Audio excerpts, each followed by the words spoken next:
I'm just sitting in the fade to black chilling. It's been under the cover for, I don't know, probably a month or so. But when I'm in here, well, one thing that bugs me real bad here, let me show you.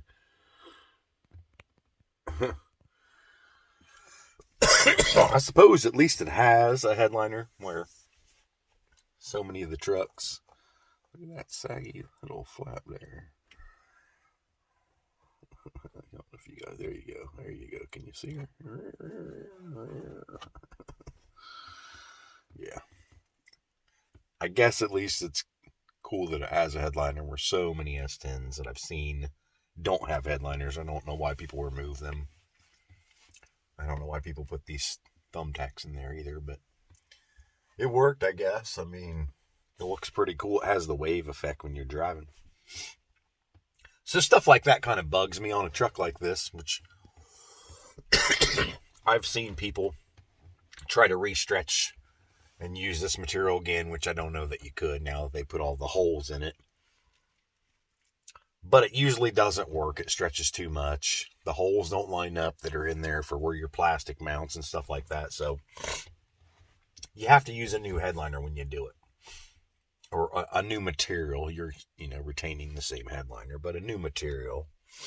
But just things like that when you're changing something that, this interior, which I guess I did add you can't see it back there, but it's back there, the net. But it's something that could have been offered for the truck. It just wasn't in this one originally. So maybe I guess I'm giving conflicting messages by stating my opinion on what I'm saying. But things like, I don't know if can you see right here where the window belt molding is missing. And if we come up here, it's missing like right there also. If you look right above my finger, you can kind of see it when I move it in now right there.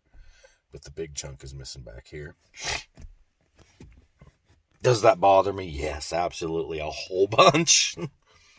But the thing that I think would bother me worse is knowing when you put a new one on there, unless you can find a actual GM NOS piece, that it's not going to be the same as the original ones. When the original square body ones are like, I don't even know what you want to call that, almost like an octagon shape or something. There's several squared off angles, and the new ones are just curved. That's sad.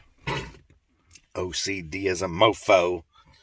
But it's just, original is original and restored is restored, you know what I'm saying? So like right now, this truck, as far as the paint and stuff, I'm not gonna touch it, man. It's all original, or not all original, because it's added some repaint. We don't know whether or not that's a GM repaint, because there was a lot of those. But the as far as we can tell, all the graphics are still original, the vinyl, and yeah, it's cracked up and aged and faded, but that's kind of part of the appeal to me, at least, is this thing has survived 140, no, what I said 146.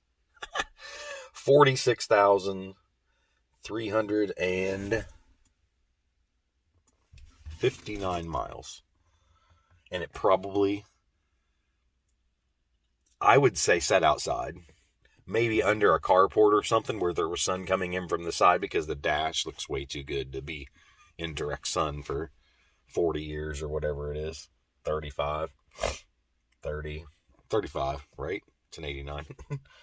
I'm not going to math right now. I'm not. I refuse. But you have to appreciate that the truck has just made it, man. And I don't want to modify this thing, much. I'm going to play around with some just, little things that don't really matter, wheels and stuff like that. Maybe adding some things that it didn't have, which, the net, I don't know what else I would add. We put the topper on. I don't know if I'd take out the back window and put a pass-through type of thing right through there, the seal or something like that. I've never tinted the windows in this truck yet, which is kind of strange to tell you the truth, but I kind of like all my trucks to look different. And right now, I believe, this and the 84 both don't have tinted windows. So, I don't know. Just some thoughts that I'm going through as I sit here and look around, and was like, do I want to do anything and why? Headliner would be, a must almost because it looks like crap. But other than that, in the interior, I really can't imagine that. I guess changing the steering wheel, but I don't know if I have a good cool one here. I'd have to look that would go with this truck. I don't know.